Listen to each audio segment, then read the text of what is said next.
छात्रों, आज हम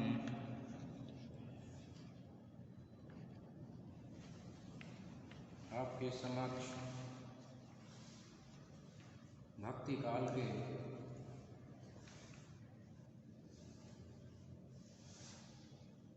प्रेम मार्गी शाखा के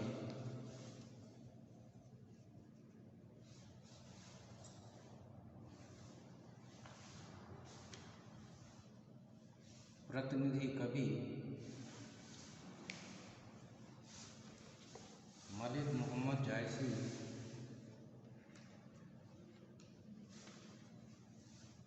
की काव्य कला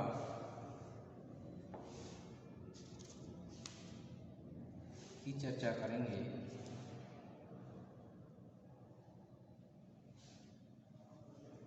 मलिक मोहम्मद जायसी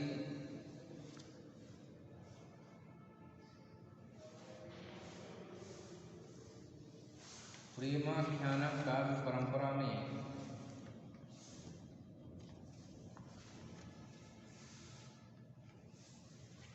सर्वोपरि कवि माने जाते हैं।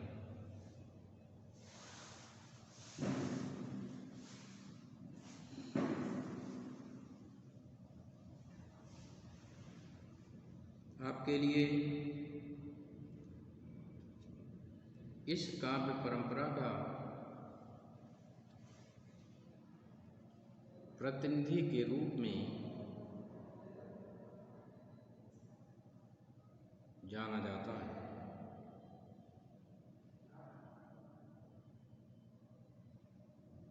अतः मलिक मोहम्मद जायसी एक उच्च स्तरीय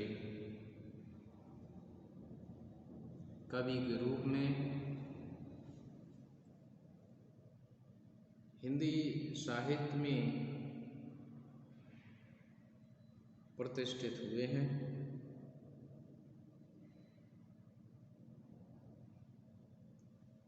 जायसी जी की काव्य कला को समझने के लिए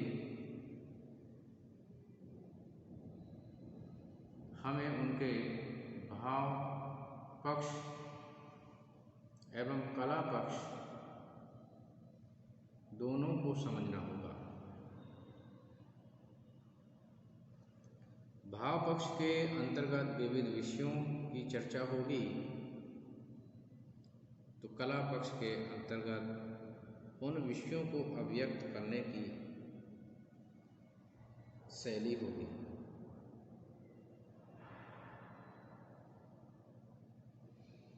काव्य पक्ष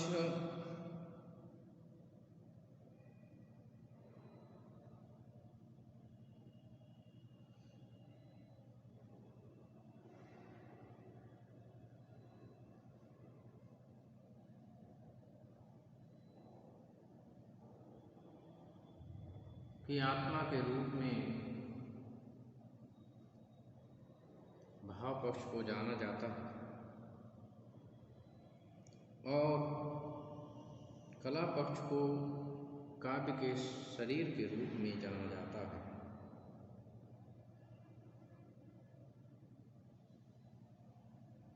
प्रेम और सौंदर्य के कवि जायसी की सफलता में उनके महाकाव्य पद्मावत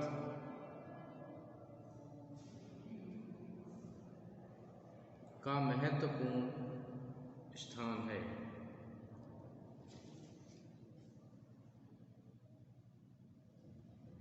तो आज हम उनके भाव एवं कला पक्ष को उनकी चर्चित कृति पद्मावत के आधार पर जानने का प्रयास करेंगे।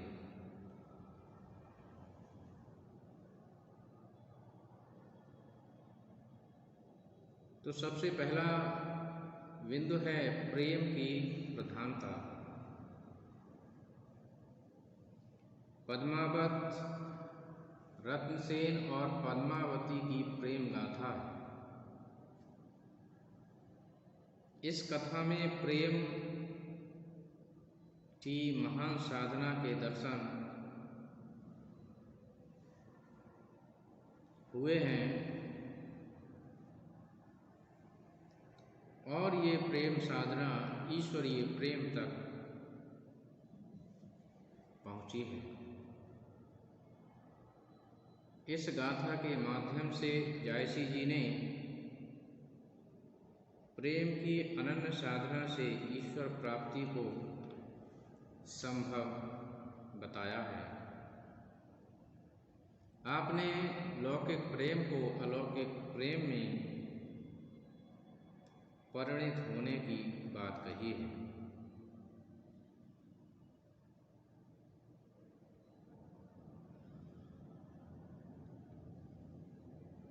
आपने लिखा है कि प्रेम पहाड़ कठिन विधि गाढ़ा, सो पे चढ़ी सो सिर सो चाड़ा।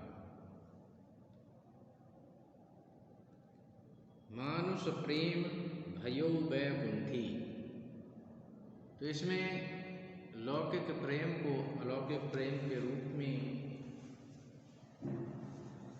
प्रदर्शित किया गया है। दूसरा बिंदु है चित्रोपम वस्तु वर्णन। पद्मावत में वस्तु वर्णन अत्यधिक मात्रा में हुआ है।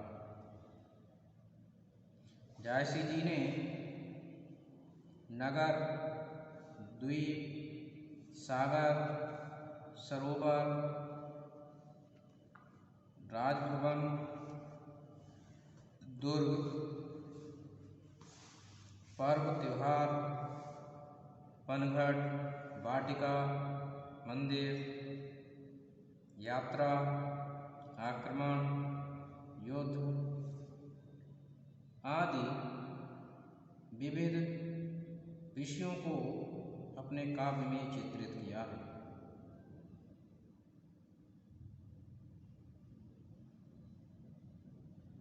उनके काव्य की अगली विशेषता है प्रकृति का सजीव चित्रण।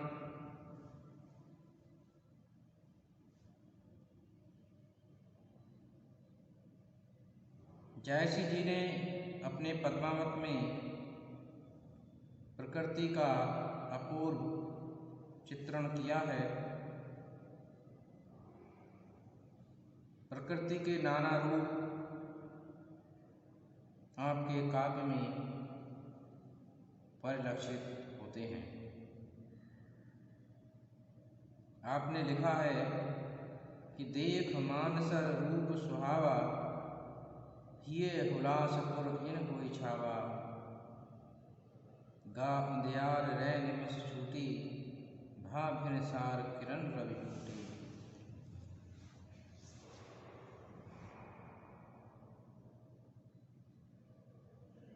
एक स्थान पर और भी लिखा है,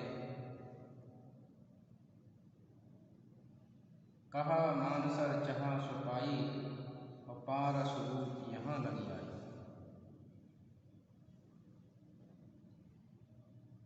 आपके काव्य में अगली विशेषता है रहस्य भावना। रहस्यवादी कवियों में जायसी जी का प्रमुख स्थान है और आपके रहस्यवाद में आत्मा के लिए पुरुष और परमात्मा के लिए स्त्री के रूप में प्रस्तुत किया गया है। आपने रहस्यवाद की विविध अवस्थाओं को पद्मावत में प्रस्तुत किया है। जायसी जी का रहस्यवाद भावनात्मक होने के कारण अधिक सरस और हृदय स्पर्शी बन पड़ा है। रवि सस नखत दीपहि वही ज्योति, रतन पदारथ मानिक मोती।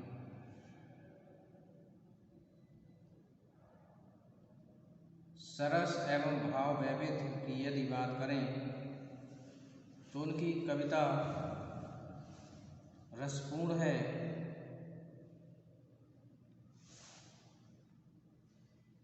जिसमें विभिन्न रसों को देखा जा सकता है।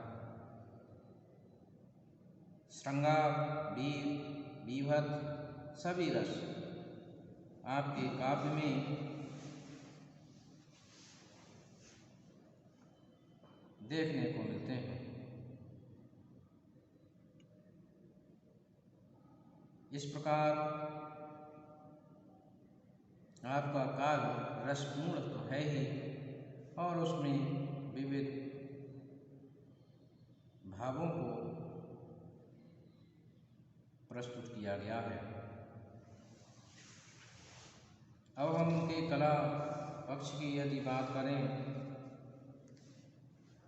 तो जायसी जी ने अपने पद्मावत में अवधी भाषा का प्रयोग किया है,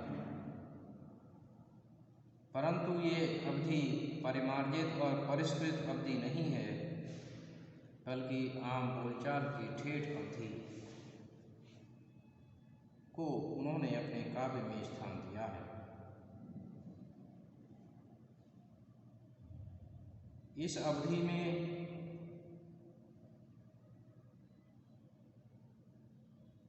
उस समय की लोकोक्तियों का भी प्रयोग उसमें देखा जा सकता है।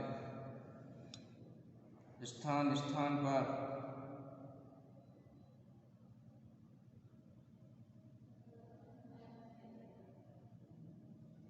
अन्य भाषाओं के शब्द भी देखने को मिलते हैं।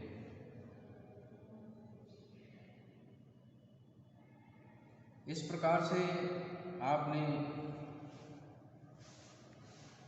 ठेठ अवधि को अपनाया है और आपने प्रेमाख्यान काव्य शैली या कथा काव्य शैली को आपने अपनाया है।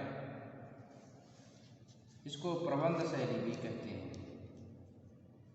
इसलिए ये एक सफल प्रबंध काव्य भी ठहरता है।